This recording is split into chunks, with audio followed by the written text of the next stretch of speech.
3 years ago, 43% of Australian households could afford to buy a home in this country. Today, that number is 14%. Not because Australians stopped working, not because they stopped saving, but because the system that was supposed to help them buy quietly stopped working for them. And the part that rarely gets discussed. The people who designed that system knew exactly what was happening. This is the story of how Australia's housing market became one of the least affordable on Earth, and what, if anything, is actually being done to change it. Everything in this video is for general educational purposes only. It is not financial or legal advice.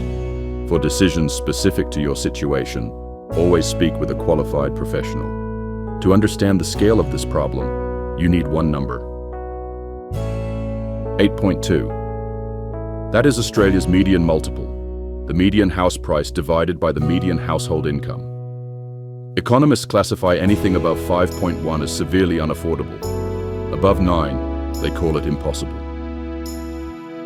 Australia is sitting at 8.2 nationally. Sydney is at 10.1, Adelaide 9.5, Brisbane 9.1, Melbourne, the most affordable of the major cities, is still at 7.1. The national median dwelling value crossed $922,000 in February 2026. The combined capital cities average has now broken $1 million for the first time in history. And the deposit? For the average Australian household, saving a 20% deposit now takes approximately 11 years. Longer in Sydney.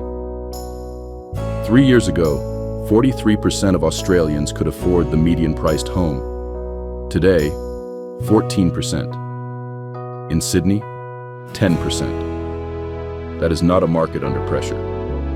That is a market that has structurally moved out of reach. But how did we get here? And more importantly, is there any realistic way back? The most honest answer to why Australian housing has become so expensive comes down to one word: supply. For the better part of 3 decades, Australia did not build enough homes. Population grew, immigration accelerated, households were formed, and the construction industry, hobbled by labor shortages, surging material costs, and planning systems that move at geological pace, could not keep up.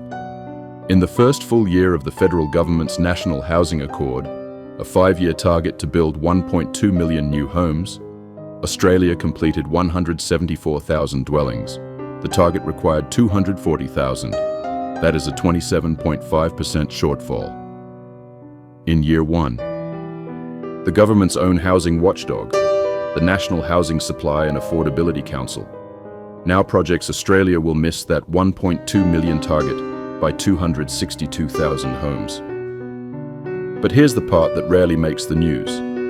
Even when land is available and approvals are granted, many projects simply don't proceed. Because the cost to build, land acquisition, financing, labor, materials, now exceeds what buyers can afford to pay. Developers don't build at a loss, so they don't build. The supply problem is structural, and it is not going away quickly. But supply is only half the story. Because at the same time the country was underbuilding, the tax system was quietly making things worse. For decades, 2 features of Australia's tax code made buying an existing investment property unusually attractive. The first, negative gearing. If the costs of owning a rental property, the mortgage, the maintenance, the management, exceed the rent it generates, that loss can be deducted against the investor's wage income. Less tax today. Bet on the capital growth tomorrow. The second, the capital gains tax discount. Sell a property you've held for more than 12 months and only half of your profit is taxable. Together, these incentives pointed hundreds of thousands of investors toward existing dwellings, not new builds, which increased demand for existing stock, which pushed up prices for everyone. In the 2023 to 24 financial year, negative gearing reduced Australia's tax revenue by an estimated $10.9 billion. The majority of that benefit flowed to high-income earners. This is the part of the story that became politically explosive, because on one side of the auction room stood an investor with a tax shield, on the other, a first home buyer with none. And that finally is where the 2026 federal budget intervened. The May 2026 budget delivered the most significant shakeup to property taxation in nearly 3 decades. From 1 July 2027, negative gearing on established residential properties purchased after 12 May 2026 will be restricted. Investors will no longer be able to offset rental losses from existing dwellings against their salary income. The 50% capital gains tax discount is also being replaced with a cost-based indexation model and a minimum 30% tax on capital gains. Critically, existing investors are grandfathered. If you own an investment property purchased before budget night, nothing changes. This only affects new purchases made after the announcement. New builds are exempt. The government's explicit intent is to redirect investment capital toward new construction rather than existing stock. CBA Economics estimates the changes will reduce house price growth by approximately 3% compared to what would otherwise have occurred. That is meaningful. But it is not a crash. It is a correction at the margins. So the question becomes, is changing the tax settings alone enough? Or does the supply problem need to be solved first? The honest answer is that both have to move simultaneously, and the government knows it. On the supply side, the 2026 budget also expanded tax concessions for build-to-rent developments, large-scale rental apartment buildings owned by institutional investors. Industry projections suggest this could add up to 80,000 new rental homes over the next decade. The National Productivity Fund, $900 million, ties federal infrastructure money directly to planning reform. States and territories that cut approval timelines and rezone for density get funded. Those that don't. And a $54 million commitment to prefabricated and modular housing aims to reduce construction costs and timelines for new builds. It is early stage, but structurally, it is the right direction. On the buyer side, the 5% deposit guarantee continues to allow first home buyers to enter the market with a smaller deposit, backed by the federal government.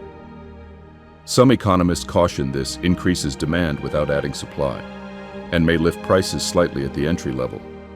Others argue it removes a real and practical barrier for households who can service a mortgage, but cannot save a 20% deposit in any reasonable time frame. None of these measures, individually, solves the crisis. But together, they represent a more coordinated policy response than Australia has seen in years. So what does all of this mean for someone sitting in Australia right now, trying to make sense of whether to buy, when to buy, or whether it is even worth trying? A few things are worth understanding, not as advice, but as context.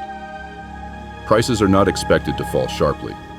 Despite the policy changes, CBA and AMP Economics both forecast modest continued growth through 2026 and 2027.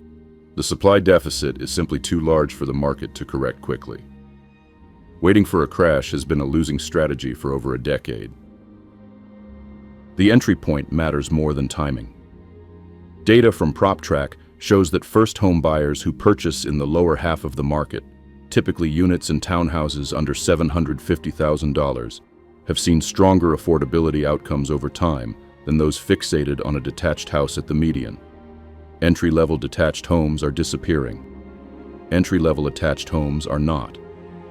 Renting is not getting cheaper either. National rents have risen 42.9% over 5 years. The average Australian household now dedicates 33.4% of pre-tax income to rent, above the 30% threshold that defines housing stress. For many households, the rent versus buy calculation is shifting, even at elevated purchase prices. The housing affordability crisis in Australia was not created by one policy, one government, or one market cycle. It was built over decades, and it will take decades and sustained, coordinated effort to meaningfully unwind. But for the first time in years, the policy settings are pointing in the right direction. Whether they move fast enough is the question a generation of Australians is watching very closely. If this gave you a clearer picture of where things actually stand, subscribe to the Australian Brief. Every video is built on the same principle: real data, plain language, no advice, and no agenda. Next, superannuation. Every Australian worker has it. Most don't fully understand it. And the decisions you make about it in your 30s and 40s can mean the difference of hundreds of thousands of dollars by the time you retire.